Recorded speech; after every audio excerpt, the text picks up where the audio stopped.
Everyone, this is Shipra. और आज हम रिवीजन करेंगे कंटेम्प्रेरी वर्ल्ड पॉलिटिक्स की, और जिसमें हमारा पहला क्वेश्चन रहेगा why did Soviet union disintegrate. ये आपकी कंटेम्प्रेरी वर्ल्ड पॉलिटिक्स का पहला ही चैप्टर है। कुछ इंपॉर्टेंट टॉपिक्स की हम इसमें रिवीजन करने वाले हैं। सोवियत यूनियन का डिसइंटीग्रेशन कब होता है? 1991 में, ठीक है। कोल्ड वॉर का अंत 1990 में, 1990 में।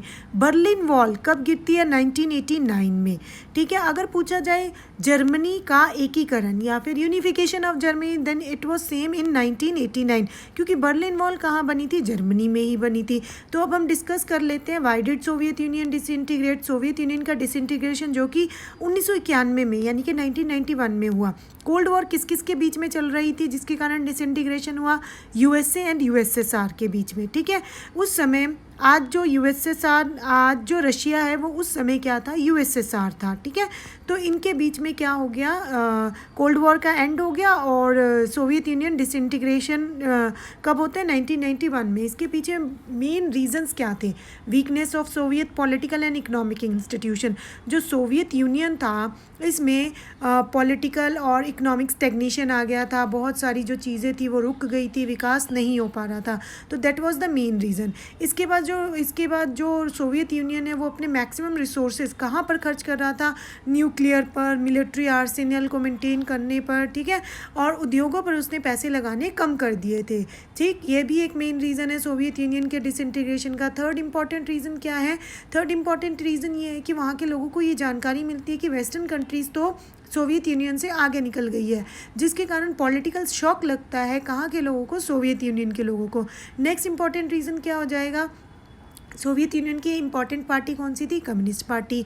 It was not accountable to the people at the time.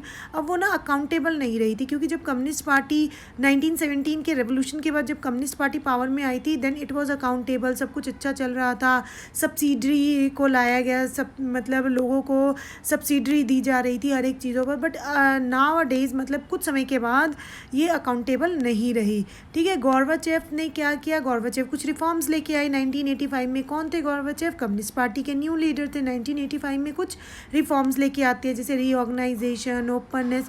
But ये लोगों को समझ में ही नहीं आता, क्योंकि वो प्रॉपरली इसको इम्प्लीमेंट नहीं कर पाते। लोगों में पहले मतलब सोवियत यूनियन में पहले उनको फ्रीडम लानी चाहिए थी, इक्वालिटी, नेशनलिज्म एंड फ्रेटर्निटी जैसी भावनाओं का उदय करना चाहिए था, जो कि गोर्बाचेव नहीं कर पाए, जिसके कारण उनके द्वारा लाए गए रिफॉर्म्स लोग नहीं समझ पाए। और ये मेन रीजंस थे जिसके कारण क्या होता है? सोवियत यूनियन का डिसइंटीग्रेशन होता है। आई होप कि आप सबको ये टॉपिक समझ में आया होगा, ठीक है। नाउ अब सोवियत यूनियन का डिसइंटीग्रेशन हो जाता है तो इसके क्या कॉन्सिक्वेंसेस, क्या रिजल्ट्स निकले, ठीक है। एक मेन रीज़न और था सोवियत यूनियन के डिसइंटीग्रेशन का, मतलब उनकी जो इंडस्ट्रीज़ थी ना, क्योंकि पॉलिटिकल और इकोनॉमिक स्टैग्नेशन आ गया था, तो जितनी भी इंडस्ट्रीज़ थी उनको थ्रो अवे प्राइसेस पे सेल किया जा रहा था। इसको हम कॉन्सिक्वेंसेस में लिखेंगे, क्योंकि डिसइंटीग्रेशन हो गया था। अब जो भी इंडस्ट्रीज़ बची थी वो पहले तो स्टेट कंट्रोल्ड इकॉनमी थी, बट क्योंकि डिसइंटीग्रेशन हो गया था तो स्टेट कंट्रोल जो इकॉनमी थी वो ख़त्म हो रही थी, और जितनी इंडस्ट्रीज़ थी उनको थ्रो अवे प्राइसेस पर सेल किया जा रहा था। ये कॉन्सिक्वेंसेस होगा, ठीक है। तो पहला कॉन्सिक्वेंसेस क्या है डिसइंटीग्रेशन का? कोल्ड वॉर एंड हो गया। कोल्ड वॉर किसके बीच में चल रहा था? यूएसए एंड यूएसएसआर के बीच में। आर्म्स रेस भी एंड हो गई, जिसके कारण यूएसएसआर अपने ज़्यादा से ज़्यादा पैसे किस पे खर्च कर रहा था? मिलिट्री पे, ठीक है। United states of America became the only super power, मतलब ओनली डोमिनेंट पावर रह गई। दो ही महाशक्तियाँ थी after the second world war. Second world war का ईयर क्या है बच्चों? 1939 से 1945, ठीक है। अब देखो, दो सुपर पावर में से एक सुपर पावर तो ख़त्म ही हो गई आफ्टर दी कोल्ड वॉर, ठीक है। तो ये क्या होगा? कॉन्सिक्वेंसेस। अब यूएसए की इकोनॉमिक सिस्टम क्या था? कैपिटलिज्म। और यूएसएसआर में कम्युनलिज्म। तो कम्युनलिज्म तो ख़त्म ही हो गया था। कहाँ पे? रशिया में, यूएसएसआर में। अच्छा, रशिया क्या बना? रशिया, ये क्वेश्चन आया हुआ है, which country became the successor of USSR? Then we will answer Russia became the successor of USSR. Okay, capitalist economy became the dominant economy at international level. Okay, end of Soviet bloc caused, अच्छा Soviet union and हो गया तो उसकी जो 15 republics का group था वो भी क्या हो गया? टूट गया। और वर्ल्ड मैप पे हम क्या देखते हैं? अलग अलग कंट्रीज़ अलग अलग लेवल पर बिखर गई थी। थर्ड वर्ल्ड क्या कर रहा था? अब थर्ड वर्ल्ड कंट्रीज़ मतलब कि ये जो छोटी छोटी कंट्रीज़ बिखर गई, इनको थर्ड वर्ल्ड कंट्रीज़ में गिना गया, जिनकी खुद की अर्थव्यवस्था विकसित नहीं थी, ठीक है, जो दूसरी कंट्रीज़ पे डिपेंड थी, ये थर्ड वर्ल्ड कंट्रीज़ थी। इनको ये बहुत ज़्यादा थ्रेट का सामना कर रही थी, तो इनको एक नए तरीके का थ्रेट फेस करना पड़ा, और जिसे क्या कहा गया? New colonialism. ओके, अब इसमें एक और नया टॉपिक है शॉक थेरेपी। शॉक थेरेपी क्या है भाई? शॉक थेरेपी क्या है? Shock therapy refers to the imposing a drastic change. Shock therapy में क्या आता है? शॉक थेरेपी के कारण ही तो क्या हुआ? डिसइंटीग्रेशन। ठीक है, शॉक थेरेपी क्या है? ड्रास्टिक चेंजेस आए, ठीक है, ड्रास्टिक चेंजेस लाए गए।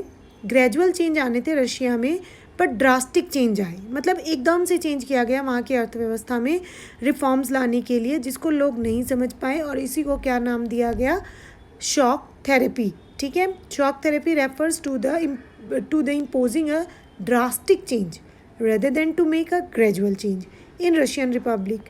ठीक है, इट एम्फेसाइज, अब इसने किस में एम्फेसाइज किया? प्राइवेट ओनरशिप, मतलब प्राइवेट ओनरशिप, निजीकरण को बढ़ाएंगे, ठीक है, ट्रेड, फ्री ट्रेड को बढ़ाएंगे, ठीक है, और किस पे फोकस किया?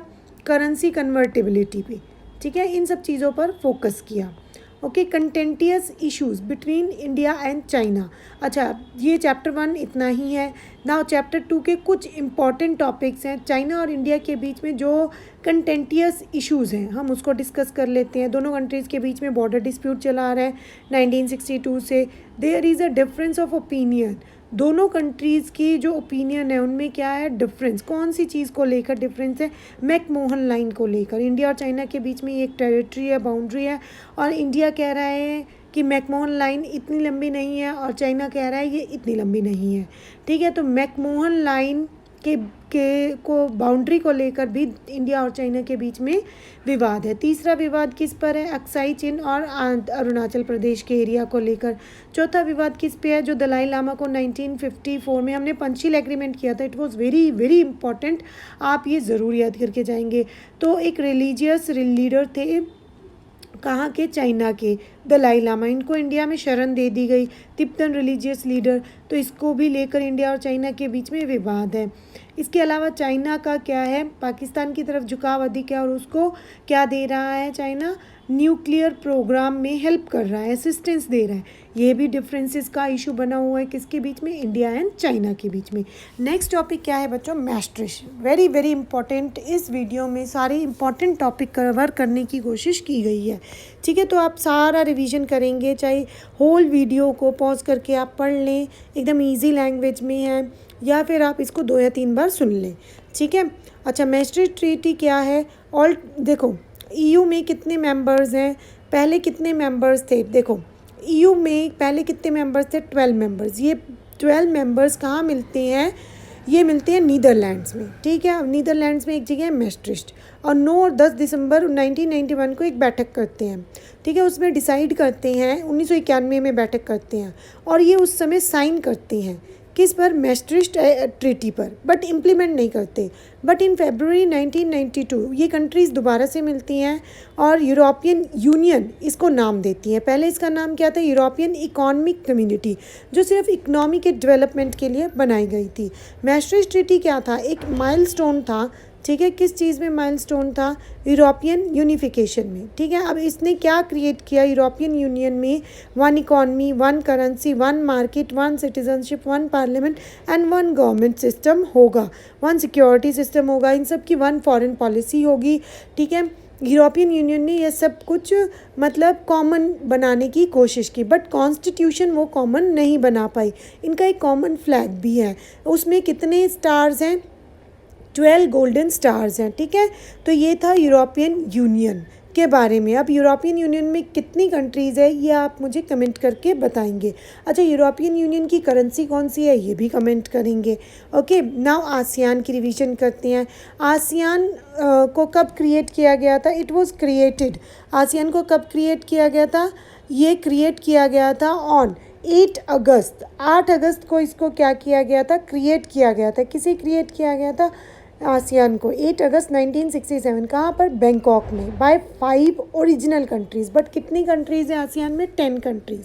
ओरिजिनल कितनी है? 5। कौन कौन सी कंट्रीज़ हैं? Indonesia, Thailand, Philippines, Malaysia, Singapore. ASEAN पर एक अलग से भी वीडियो बनाया हुआ है, आप चैनल पर जाकर सर्च कर सकती हैं। ऑब्जेक्टिव्स क्या है आसियान के?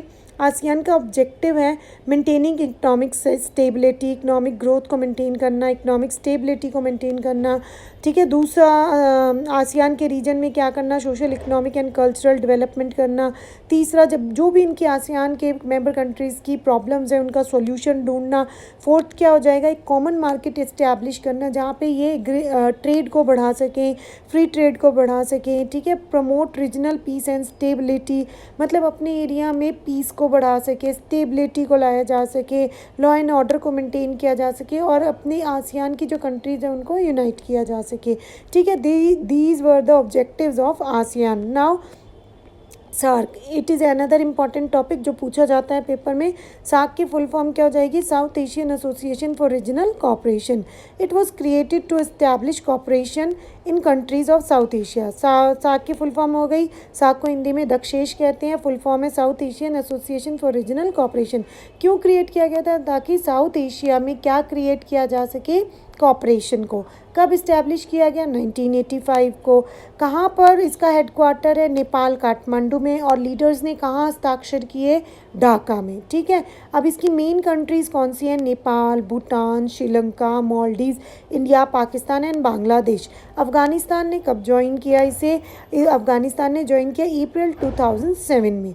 अच्छा, सार्क को क्रिएट करने के पीछे मेन ऑब्जेक्टिव क्या था? सार्क वाला रीजन जो कन्फ्लिक्ट और पीस से, मतलब पीसफुल एरिया नहीं है, कन्फ्लिक्ट इसमें ज़्यादा है, ठीक है। तो मेंटेनिंग पीस एंड कोऑपरेशन के पर्पस को पूरा करने के लिए सार्क को क्रिएट किया गया। फ्री ट्रेड जोन को क्रिएट करने के लिए सार्क को बनाया गया। बट सार्क हम देखते हैं कि इतना ज़्यादा सक्सेसफुल नहीं हुआ जितना अदर ऑर्गेनाइजेशंस हुए हैं। साफ्टा, सार्क में आगे एक और एग्रीमेंट किया गया, that was considered as SAFTA. SAFTA को कब बनाया गया? 2004 में। और इम्प्लीमेंट कब किया गया? 1 जनवरी 2006 में, ठीक है। तो ये कुछ एक मेन टॉपिक्स थे। आई होप आपको समझ में आए होंगे। अगर आपको कोई डाउट है तो आप मुझे कमेंट सेक्शन में बता सकते हैं। I will make another video in this, ठीक है। और अगर आपको कुछ और भी समझना है तो उसके रिगार्डिंग भी आप टॉपिक कमेंट में पोस्ट कर सकती हैं। ओके बच्चों, अगर वीडियो हेल्पफुल लगी तो आप मेरे चैनल को लाइक, शेयर एंड सब्सक्राइब ज़रूर करें।